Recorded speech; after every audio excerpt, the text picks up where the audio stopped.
this is gonna take you 5 days, so don't say I didn't warn you. When Peking duck is done right, it's a very special thing. It's one of my favorite dishes and my favorite way to eat duck. I would go to Chinese restaurants and I would order it all the time. Everywhere I went, if it was on the menu, I got it. Sometimes it's incredible, but sometimes it's not so good. So I wanted to develop a recipe that you could do at home, and every time it's incredible. You're gonna have super crispy, glassy back skin and really nice pink, tender breast meat. I'm not gonna lie to you, Peking duck is a very complex recipe. The places that make it great break it up into steps and put the time and attention to each of them. So plan in advance, clean out your fridge, let's make Peking duck. Here's our duck. This is a Peking duck. So, two main things to keep in mind when selecting a duck. You like to have it head on, makes it easier to hang, as well as you need to select a duck which is lean. Like right here, that's a good example. You can actually see through it down to the meat. If there's too much fat, the skin is not going to be crispy.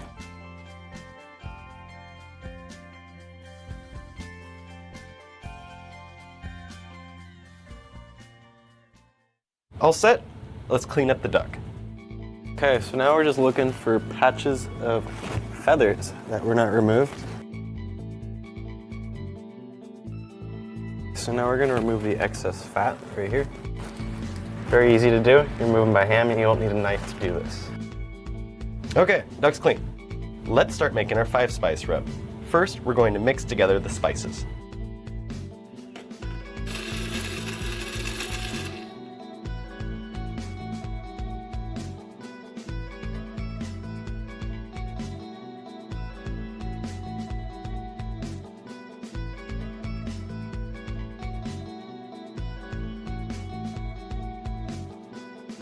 It's gonna get real. Just rubbing the inside, coating it, getting the flavor in there. If you get some of the rub on the skin, don't worry about it because we're gonna be blanching it shortly and it'll come right off. With this trusty bamboo skewer, we're gonna sew this guy up. So start at the top, go about 1 centimeter out. So you go over, over.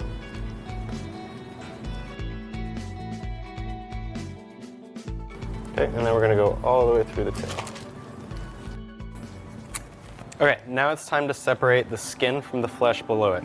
We're gonna show you the ultimate way of doing that, and that is with an air compressor. So what I like to do is cover up the bottom here. We kind of trap the air in and we don't blow out any of the nice hoisin 5-spice rub that we put in there. So we're gonna come in through the neck here. Okay, ready?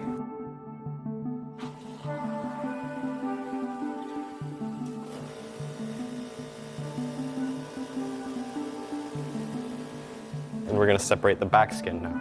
Just above the meat right here, I wanna make a little slit, and that's where the nozzle is gonna go in. Towel on top. And since there's an opening in the neck over here, just like to pinch that.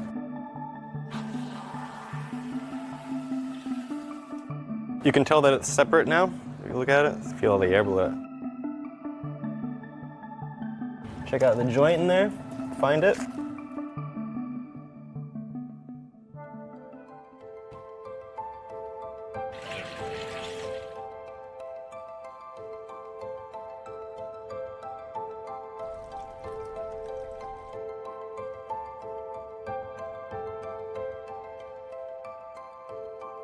And now we're just gonna poach the outside.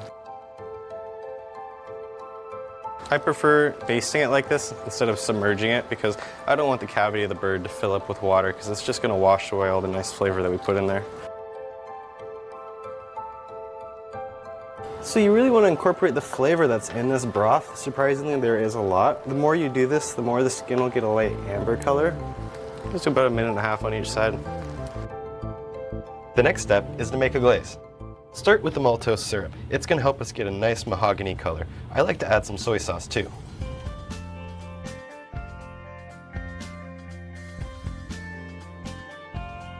We have our glaze that's slightly warm.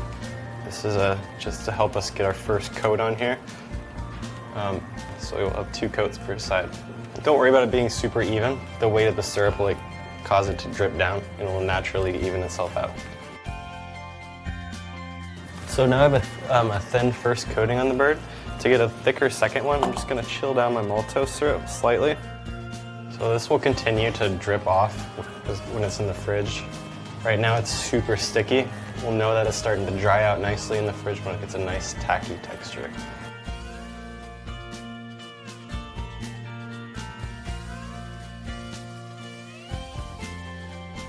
One more step and that'll be it for day one. Grab a skewer and stick it into each wing. This will help spread the skin across the back, making it crispier when you fry it. We're going to hang the duck from the top. If you can't hang it, prop it up in a pan so you get more airflow around it, helping dry the skin out.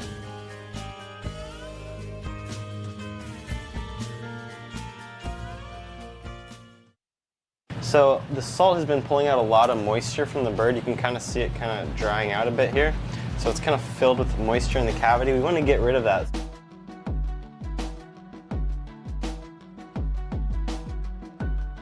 Okay, time to smoke it.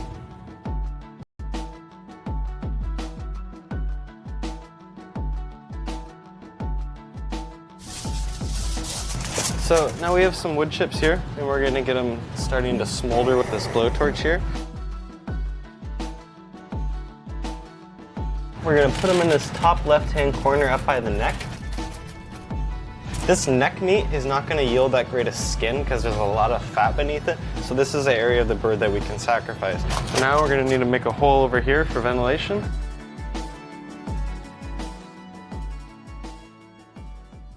It's been 10 minutes. We're going to check on our wood chips. They need to be relit.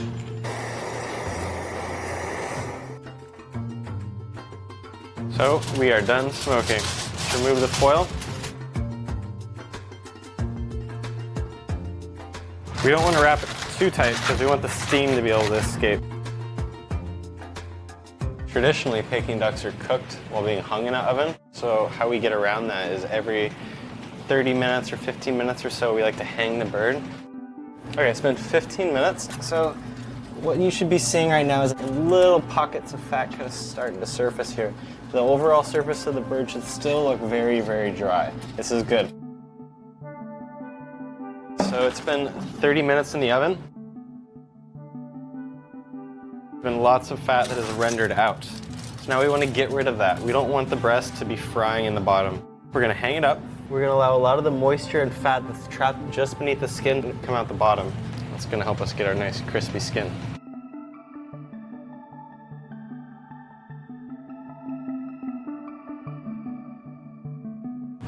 We're going to put them back into a dry pan, back side up again. At this stage, we're getting rid of these last little bits of fat and crisping up the skin. So now we're at the end of the second roast, and we're going to hang it for the final time just before we fry it.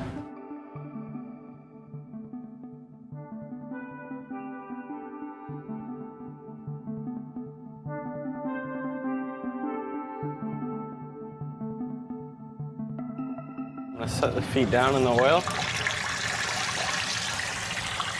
And gently ladle some super hot oil. So I first like to do an overall coating, and then I like to go towards the blonder areas. If you'll see the skin pull away like that, that's a really good sign.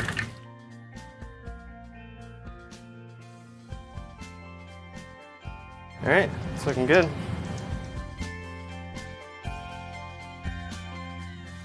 Dang, look at that skin. Now I'm going to show you how to carve it up to make the most out of all the crispy goodness. I like to work on a towel so it doesn't get soggy on the skin side. Cutting the head off. What we first want to do is get the back skin off while it's still crispy. What I like to do is remove the wings so you have better access to that. So, carve around the skin. So we're just basically cutting a pattern all the way around the bird.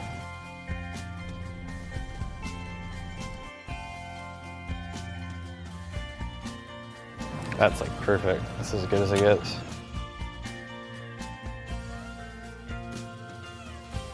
We've taken all of the back skin off, and then we're going to remove this little bamboo skewer. This is called bench share. It's his favorite little lollipop part. And then we're going to remove the breast and then cut up the legs.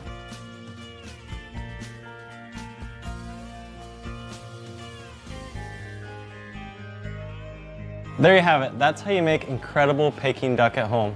Juicy breast and crispy, delicious back skin. With a little patience and a lot of love, you can serve your friends a delicious feast